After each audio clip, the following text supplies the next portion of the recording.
When it comes to things like cost caps, for me, they never work.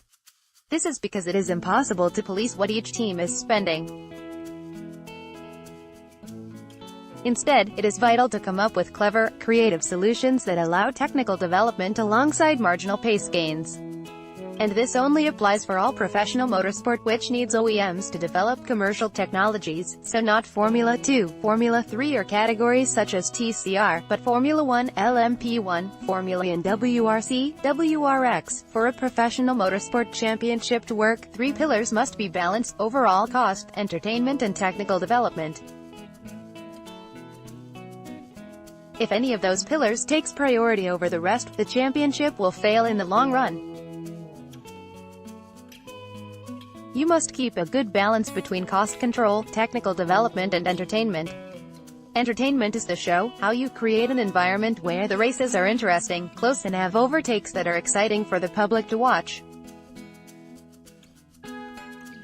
You need technical development to keep the manufacturers interested, and cost control so the marketing value for sponsors attached to a championship is enough to compensate for investment. If you let technical development get too open, then costs go high, and the differences between the teams increase, which means entertainment goes low and it's not sustainable. If technical development is tight, the entertainment goes up because cars are more equal, but in that case manufacturers lose interest because they cannot do what they want in terms of research and development. If you open up technical development and push entertainment high as well, then costs also go high and it doesn't work. So, the big question is, how do you do it? There are many ways of achieving it.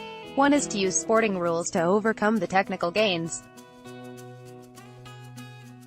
Second, is to tighten up development boxes that give the right technical freedom, but with only marginal performance gains. For example, imagine in F1 if the first session of the weekend was qualifying, instead of FP1, which would come later on. This would probably make the qualifying order more random than the current system, due to the fact that teams would have less time to optimize. With this scenario, you increase entertainment without touching technical rules, and at the same time it makes the driver more relevant.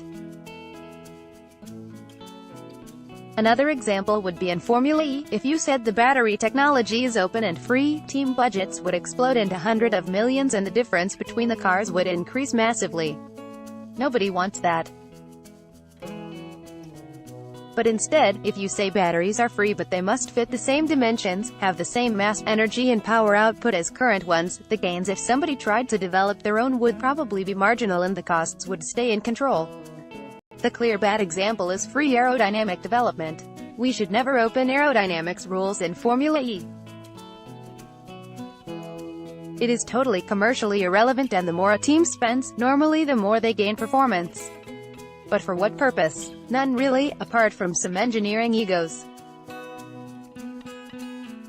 When it comes to the issue of control in motorsport, we need to find ways of opening up areas that are very relevant for the automotive industry, but at the same time these developments must have minimal impact on track performance. This is the holy grail of professional motorsport, because